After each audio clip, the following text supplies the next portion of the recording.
Բարև ձեզ սիրելի հայրենակիցներ, եթերում Արևմտյան Հայաստանը հեռուստատեսության լուրերին հերթական թողարկումն ասրված ծրագիրն է։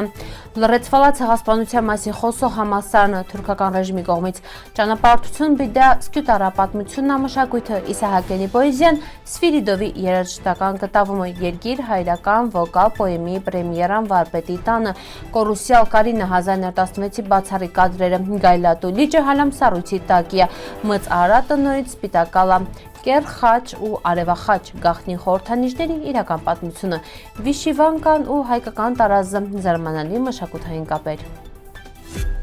Թուրքական ռեժիմի դատական որոշումով կապվալը այն համալսարանը շտեղ 2005 թվականին հայերի ցեղասպանության մասին կոնֆերանս տեղի ունեցալ Ջան Հոլդինգի դեմ ուղղված հետաքննության շրջանակներում Կոստանդնուպոլսա Բիլգի համալսարանի հիմնադրամի հետի թեզակառավարիչ նշանակալ, վերից հետո թույլ չի տրվել վեր համալսարանը շարունակի գործելը։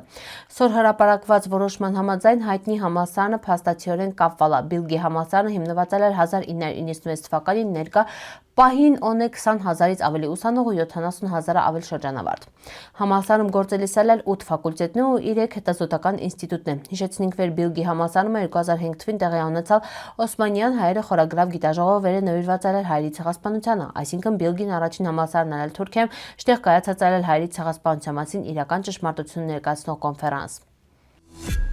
Սուրբ Խաչ դպրևանքի կազմակերպությունով Մահմուդ Բ-ի ու Թանզիմաթի շրջանի սկյուտարի հայ վարժարաններն մշակութային կյանքը խորագրավ հետաքրքիր բովանդակալից միջոցառումն էր վերը համախմբալա պատմության մշակութով հետաքրքրվող ՄԽԼ մասնակիցների։ Միջոցառումը պետցարալ Սուրբ Խաչ վարժանի տնօրեն Հայկ Սերքան Քրջը ողջույնի խոսքով։ Այնուհետև պրոֆեսոր Օնիկ Ժամկոչյանը, դոկտոր Սերքան Քեչեչին ու Սատիկ Մյուֆիտ Բիլգեն ներկայացրան զեկույցն անդրադառնալով սկյուտարի հայ համայնքի կրթական մշակութային կյանքին բանախոսները կարևորալն Թուրքիայի հայերի պատրիարքարանի ազդեցությունը հայկական կրթական հաստատությունների դերը հասարակական կյանքում, ինչպես նաև Թանզիմաթի բարեփոխումների ազդեցությունը համայնքային կյանքի զարգացման իրան։ Միջոցառումը մասնակցեցին գիտնականներ, հետազոտողներ, պատմասերներ, որոնք մեծ հետաքրքրությունով հետևան արխիվային փաստաթղթերով ու պատմական փաստերով հարուստ ելույթներին։ Ձեռնարկը եւս մեծ հնարավորություն է տալիս բացահայտելի սկյուտարի բազմամշակութային անցյալն հայ համայնքի կրթական ժառանգությունը։ Մշակույթների երկխոսությունն գրականության ուժը շուշու ծնումը այնպիսի ստեղծագործություն է, վերտույսուն կամ ժամանակի ու տարածության սահմանները տրնալավ համամարտկային արժեքն է։ Այդպիսի բացառիկ ստեղծագործությունը ռուս մեծանուն կոմպոզիտոր Գեորգի Սվիրիդովի երկիր հայրական էպիկական վոկալ պոեմը գրված հայ պոեզիայի մեծն վարպետ Ավետիք Իսահակյանի բանաստեղծությունների հիման երա։ 1949 թվականին վեր Սվիրիդովը առաջին անգամ հաղորդակից հատարալ Իսահակյանի պոետիկ աշխարհին ինքը հիացածալել ու հունցը ինքն է խոստովանում հենց ստեղել ճարալա յուրան երաժշտական խարիսխը։ Իսահակյանական տողեր հոգևոր մաքրություն անկեղծություն ու կոմպոզիտորին քյոմագեներալ վեր իմաստավորել հայրենիքի թեման դարձնելով երկիր հայրական վոկալ պոեմի ստեղծագործության առանցքը ծնվալա 11 մասից բաղկացած մի մոնումենտալ կտավ, շտեղ հայ ժողովրդի պատմական ճակատագիրը տոկունությունը, ոգու վեհությունը ներկայացված են բանաստեղծի խորաթափանց հայացքով։ Ստեղծագործության առանցքում հայրենիքի նկարագրման տեսարաններով իսահակյանական ոգով փառաբանվում է հայրենիքի գաղափարը վերը ֆիզիկական տարածք չի, այլ հոգևոր տարածություն։ Հայկական բնաշխարհն է, բայց նաև յուրաքանչյուր մարդու մանկության ու նախնիների հիշողությունը ու իրանց անցյալն ներկան։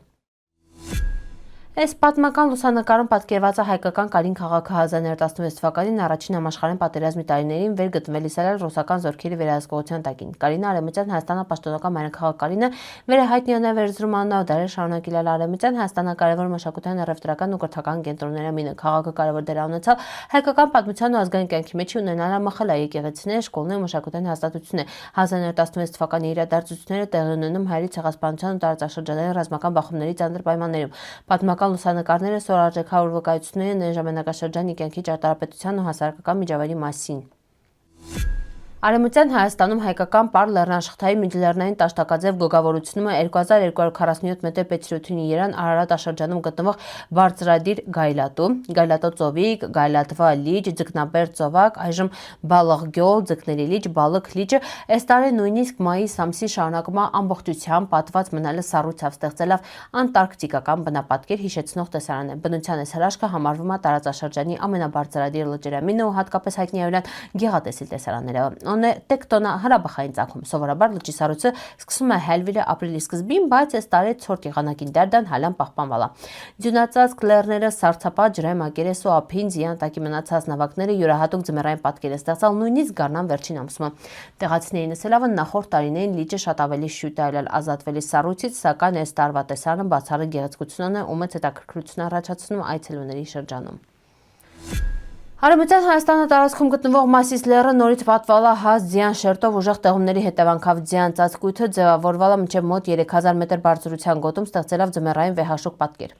Տարածաշրջանի ամենապեցուր գագաթների ամինը համարվող Մասիսը Արարատը վերի բարձրությունը կազմում շուրջ 5137 մետր, ամբողջությամբ պատվալա սպիտակ ձյան շերտով։ Ձյունը ընդգրկալա նաև լեռան ստորին ու միջին հատվածները, ընդգծելով իրեն հսկայական ու խորհրդանշական տեսքը, ուժեղ ձնաբքին դարդան ձյան շերտը ձևավորվալ ոչ միայն Մասիսի,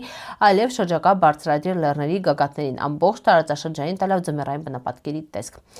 Այս տեսարանը ևս մեհետ ընդգծում է Մասիսի բնական առանձնահատկությունները ու առանձնահատուկ տեղը տարածաշրջանային աշխարհագրական ու մշակութային պատկերացումներով։